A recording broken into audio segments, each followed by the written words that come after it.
les amis, c'est Kazin. J'espère que vous allez bien et j'espère pouvoir encore une fois poster cette vidéo dans les temps. Donc mercredi matin, voilà, pour toi c'est mercredi matin. Je t'avoue que je la tourne pas le matin, hein. Tu l'auras compris, enfin j'espère que tu l'auras compris. Donc on va parler de pas mal de choses. Alors comme je t'ai dit, hein, je suis en train de faire le setup. J'espère un jour avoir une lumière par devant et j'espère que ça sera mieux, plus qualitatif. Je trouve que ça ne va pas non plus complètement renverser la qualité de la vidéo, hein. Je sais, je ne fais pas des vidéos de grande qualité, mais en tous les cas, vous êtes quand même très nombreux à me suivre et je vous en remercie. On va parler de plein de choses au travers de cette vidéo. Je reprends petit à petit. Je me reconnecte sur le net, comme je t'ai dit, hein, j'ai maintenant mon forfait qui capte bien, donc je suis de partage de connexion, mais ça consomme quand même beaucoup. Voilà, quand tu es connecté par internet via ton téléphone, les gigas partent très rapidement, surtout quand tu télécharges après une vidéo. On va parler de 6.5, il y a quelques petites choses que j'ai envie de partager avec vous sur 6.5. On va parler évidemment de la collection en scellé au travers de quelques commentaires que vous avez pu laisser sur l'espace de mes vidéos. Puis j'avais envie de parler un petit peu de l'Orcana, parce que l'Orcana va occuper une place de plus en plus importante dans ma collection. Alors c'est vrai que je ne te parle pas de ma collection de cartes. Dis-toi qu'à chaque fois que la série Lorcana sort, je fais en gros une ouverture de... globalement, j'ouvre 2 displays. Voilà, 2 displays, il te manque 10 cartes, quoi. Voilà. C'est vrai que c'est... Alors 10 cartes hors secrète, hein, évidemment, mais tu as quasiment toutes les légendaires. Tu complètes énormément et c'est ça qui est très appréciable. Je ne parle pas du Master Set qui est encore très compliqué à avoir, mais c'est vraiment une série ou un TCG sympa à ouvrir. Ça coûte pas trop cher, hein. Je crois que c'est 6 € du booster. Moi j'arrivais à avoir les displays à 115 €, ce qui était quand même un super prix. Je crois qu'il y a pas mal de marge, hein, sur ces items-là. Les boutiques indépendantes ont quand même beaucoup de marge, plus que sur Pokémon, ce qui fait qu'ils peuvent diminuer, certains qui jouent le jeu, on va dire, en Day One, le prix standard qui est de l'ordre de 140 €, je crois. Bref. En tous les cas, je trouve que c'est un TCG sympa parce que quand tu fais des ouvertures, tu as grosso modo 4-5 légendaires sur une display et tu complètes très facilement les communes, les peu communes, les rares, les super rares et ainsi de suite en ouvrant. Et ça, c'est très agréable comparativement à Pokémon où c'est vraiment très compliqué, même si tu ouvres 2 displays, tu es souvent même loin d'avoir complété ne serait-ce les peu communes ou les rares. Donc, c'est vrai que c'est pas toujours facile. Bon, petite parenthèse, comme je t'ai dit, ça va occuper un peu plus ma collection, surtout en CD. Là, je t'ai mis, alors je crois que c'est le booster du chapitre numéro 2, oui, j'en suis sûr. Le chapitre 3, alors déjà les boosters, je les trouve vraiment super travaillés. Les boosters en CD. Moi, c'est vraiment un item que je te conseille, si tu es fan évidemment de l'Orcana, si tu es fan du game design, des artworks de l'Orcana, je trouve que c'est très sympa. Le chapitre numéro 4, j'ai pas les boosters sous la main, je trouve les 4 boosters, les 4 illustrations de boosters ultra réussis. Autant la dernière, chapitre 3, on va dire pas la dernière mais l'avant-dernière, chapitre 3, j'étais un peu plus mitigé. Autant sur le chapitre 4, les boosters sont incroyables. Donc dans ma collection CD, il y aura régulièrement des petits boosters individuels, à minima des boosters individuels et de temps en temps quelques displays. Et puis évidemment, je ne vais pas lâcher Pokémon, on continuera régulièrement, un petit peu comme je t'ai teasé au travers de mes shorts YouTube. Différents achats. Alors moi j'aime beaucoup, hein, contrairement à certains, j'aime bien le booster individuel et j'aime bien les dernières séries qui sont sorties. Alors évidemment, Mascarade Crépusculaire c'est une parenthèse. Ce qui a pêché dans cette série-là, c'est uniquement les SAR Pokémon. Faut pas se mentir, faut pas se cacher. Toutes les cartes sont bonnes, que ce soit les SAR dresseurs, les AR sont cool. C'est principalement les SAR. Oui, là, ça a loupé. Mais bon, voilà, il faut bien qu'ils mettent en scène les nouveaux Pokémon et le jeu vidéo. Ce qui concerne 6.5, d'après ce que j'ai pu voir, et j'en ferai des précommandes. Pourquoi ? Parce que je vois de la disponibilité sur les sites que j'ai l'habitude d'acheter, des sites indépendants qui ont pignon sur rue, qui sont plutôt solides, il n'y a pas de souci. Déjà, ce que je constate sur 6.5, donc c'est une série qui va sortir demain, hein, puisque c'est début août. Alors, j'ai pas été voir, alors je sais que ça commence à fuiter un petit peu, les cartes qu'il y a à l'intérieur, mais ce qu'il faudra attendre, ça sera surtout le loot, de savoir comment la série va dropper. Je pense que ça va être déjà un critère ultra important pour savoir si c'est une série qui est ouvrable ou non. Surtout qu'en ce moment, beaucoup se plaignent du taux de drop assez catastrophique. Faut pas se mentir, le taux de drop, si tu suis Pokémon depuis très longtemps, a toujours été catastrophique. Alors je dis toujours, pas vraiment. Les displays sets de base, on a un taux de drop super puisque la rareté la plus haute c'est la holo et t'en as 12 par display. Mais lorsque tu t'approches des formats ultra rares qu'on a connus nous, hein, tout simplement, là tu t'approches sur un taux de drop catastrophique, bien plus difficile que maintenant. Faut pas se mentir, le taux de drop a toujours été catastrophique, les prix des cartes n'ont jamais été, on va dire, collés au taux de drop, c'est comme ça. Rappelle-toi des séries plus anciennes, XY par exemple, le taux de drop est catastrophique, et les prix des cartes étaient plutôt abordables lorsque les séries étaient sorties il y a maintenant près de 10 ans, hein, voilà, près de 10 ans. Donc c'est vrai que le taux de drop, il n'est pas si mauvais. Pourquoi? Et j'en ai fait souvent l'explication au travers de mes vidéos. Tu as tout un tas de vidéos, analyse, taux de drop, espérance mathématique. Pourquoi il n'est pas si mal sur les séries, on va dire écarlate et violet? Quand je dis taux de drop, mais aussi espérance mathématique, parce que tu as les AR qui tombent plutôt régulièrement. Je crois qu'on était au grosso modo pour 8% à peu près, d'après les données qu'on avait eues. Ce qui fait que les AR sont plutôt recherchés, plutôt populaires, et leurs prix sont rarement très bas. Tu prends des full art, tu peux avoir des full art à 1, 2, 3 euros. Je ne te parle même pas des X. Les full art, pourtant, leur taux de drop est plus compliqué, on est aux alentours de 6% que les AR. Et pourtant, dans la grande majorité des cas, les cartes sont beaucoup moins chères que les AR. Il y a évidemment des exceptions, même dans les AR, tu as des AR très chers, comme des AR peu cher du tout, flamme obsidienne par exemple, tu as des AR à 1 ou 2 euros. Mais on va dire que globalement, une AR c'est plutôt 10 euros et une AR populaire, on est à 20, 30 euros, voire même un petit peu plus. Les full art, c'est pareil, une full art peu populaire, on est à 1, 2, 3 euros. Mais attention, même sur des Pokémon populaires comme Oh-Oh, j'en ai fait souvent la démonstration, je l'avais acheté à 8 euros, ce qui est vraiment pas beaucoup pour un Pokémon populaire. Mais tu peux avoir des full art plus chers, mais c'est rare d'avoir des full art qui valent 30, 40 voire 50 euros. Hein, faut pas se mentir. Parenthèse, 151, oui, fait cet exploit, mais 151, c'est une série particulière. D'ailleurs, alors, j'étais sur 6.5. 6.5, je me suis un petit peu éloigné. 6.5, faudra attendre, alors fable nébuleuse, faudra attendre, évidemment, le taux de drop, ça sera intéressant. Les cartes aussi. Mais je vais te parler plutôt de la branche de scellé.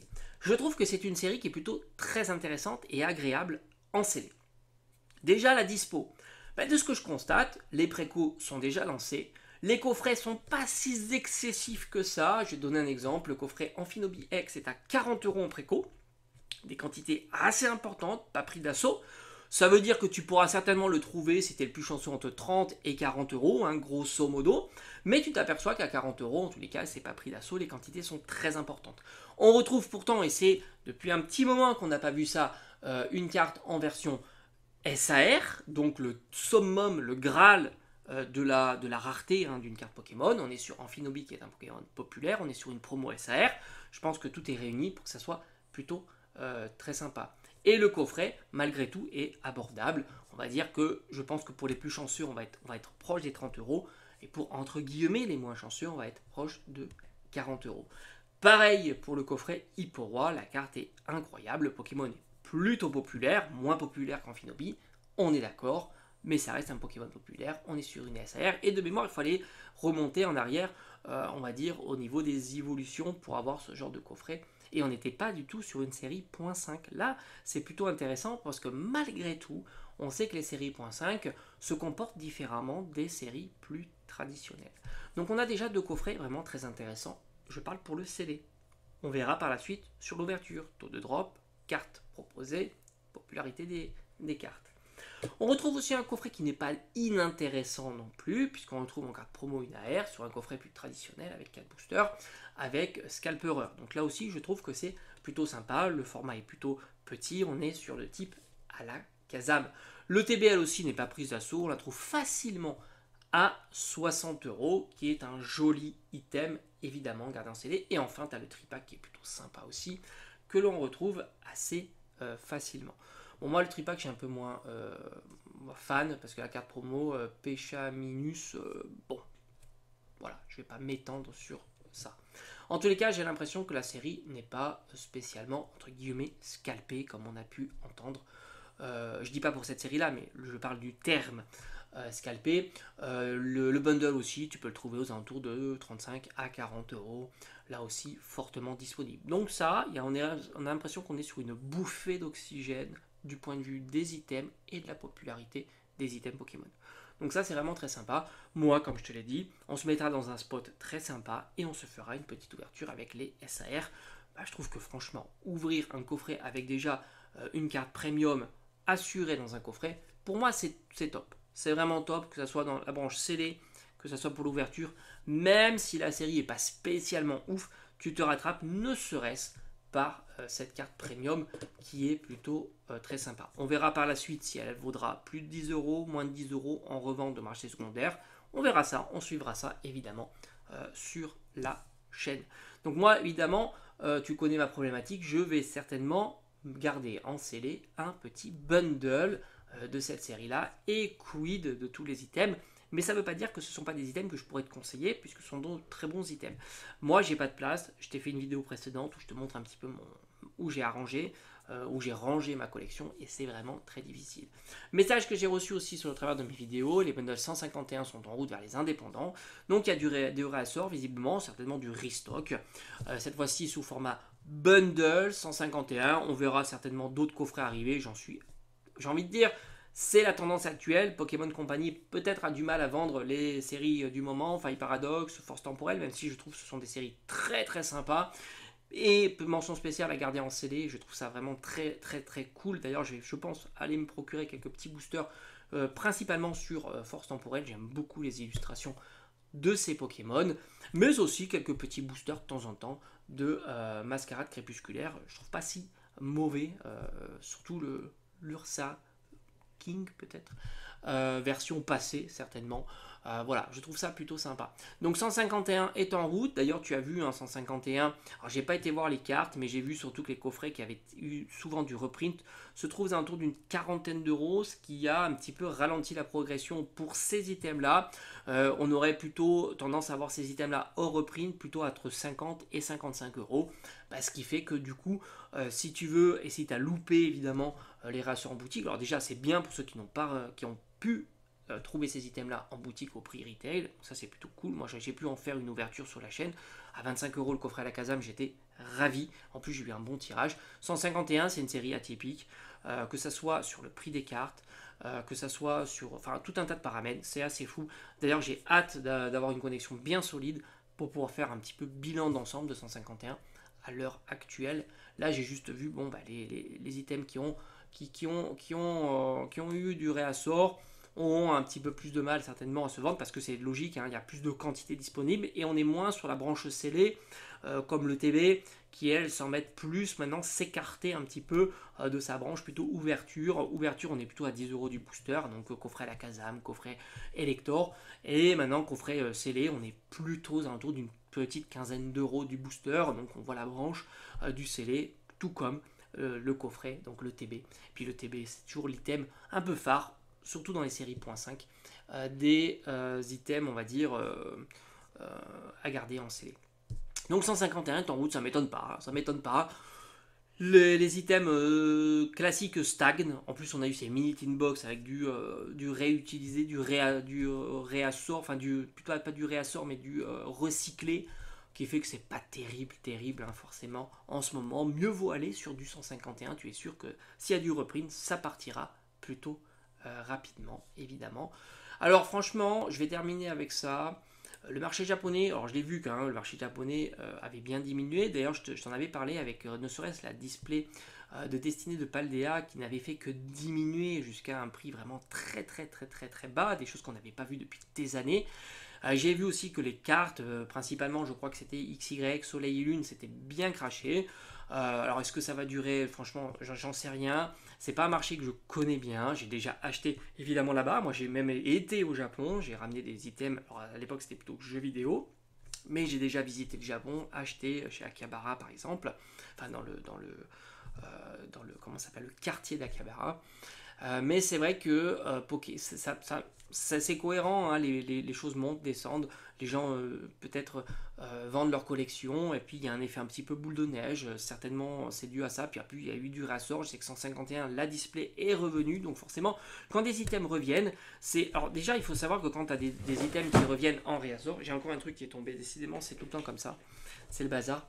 Quand des items reviennent en réassort, la première fois on se dit, bon bah, c'est peut-être la dernière fois, et puis si ça devient récurrent, hein, certainement, forcément ça freine un petit peu, voire même ça déstabilise certaines branches du scellé, hein, et 151.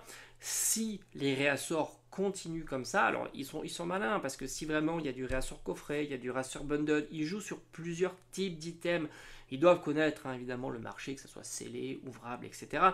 Donc tout ça est malin, mais si ça perdure dans le temps, Légende brillante par exemple est un bon exemple, même destiné au culte, hein, il y a, à un moment il y a eu beaucoup de TB qui ont été déversés, alors maintenant c'est plus le cas depuis un petit moment, donc forcément destiné au culte à remonter, mais tôt ou tard les reprints disparaîtront et la série reprendra sa valeur et tout ça va revenir comme on avait l'habitude.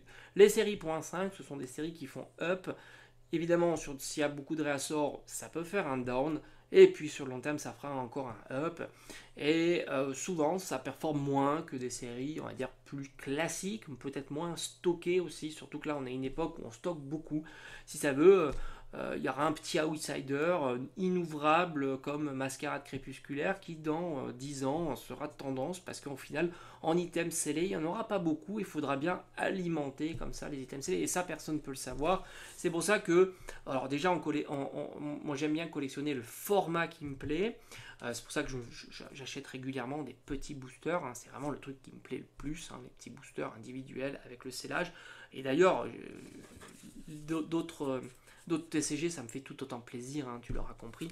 Je ne suis pas focalisé. Hein. Moi, j'aime beaucoup l'esthétique, hein, de l'item, hein, avant tout.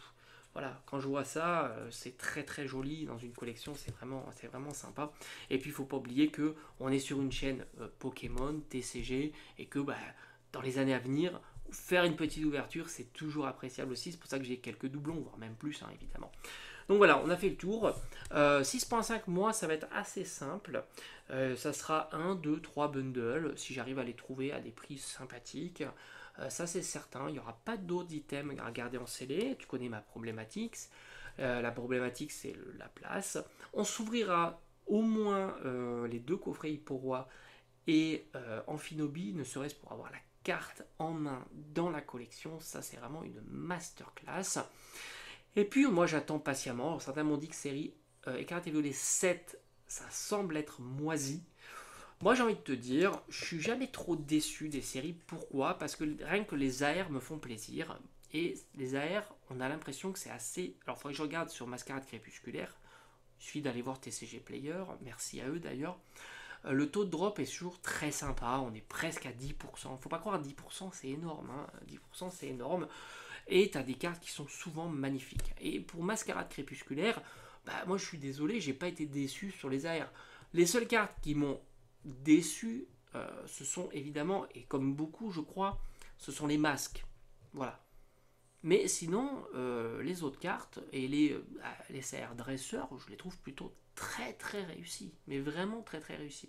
C'est pour ça qu'en règle générale, série 6.5, 7, je suis rarement complètement déçu. Voilà. Les SAR, c'est pas pour moi. Moi, quand je fais des ouvertures, j'en ai quasiment jamais. Donc, qu'elles soient réussies ou peu réussies, j'ai envie de te dire, elles ne me concernent pas, les SAR. Parce que j'ouvre pas assez de boosters. J'en ouvre pas assez. Maintenant, sur une série où je sais que je vais ouvrir peut-être une centaine de boosters, un peu comme 151, oui, là, je vais être concerné par les SAR, parce que ma probabilité d'avoir une SAR est plus grande. Mais une série dont je vais ouvrir 20, 30 boosters, je suis quasiment pas concerné. Mais où je suis concerné, ça sera les AR. Et les AR, pour moi, c'est réussi. La Evoli, il y a une avec le Vénard, c'est cool. Il y en a d'autres, hein, qui sont très sympas. Donc ça marche. Voilà. Et d'ailleurs, j'ai vu des AR qui semblent être sur 6.5, mais c'est la régalade. Parce que j'ai vu les AR japonaises, et je pense que ça va être une partie de chez nous. Et c'était top. Pour moi, il n'y avait pas de souci. Bon voilà, j'espère que cette petite vidéo qui n'en est pas une t'aura plu. Et puis voilà, n'hésite pas. Alors, évidemment, réponds, j'ai du mal à répondre à vos messages, mais je lis tous vos messages. Merci beaucoup pour votre soutien. Merci d'être encore présent sur la chaîne, malgré la baisse qu'on a eue ces moments-là. Voilà, on sort petit à petit, hein, on revient un petit peu dans un pattern plus régulier. Et comme je t'ai dit, on va se mettre dans des spots très sympas où on fera de plus en plus de petites ouvertures. Allez, merci encore et à bientôt.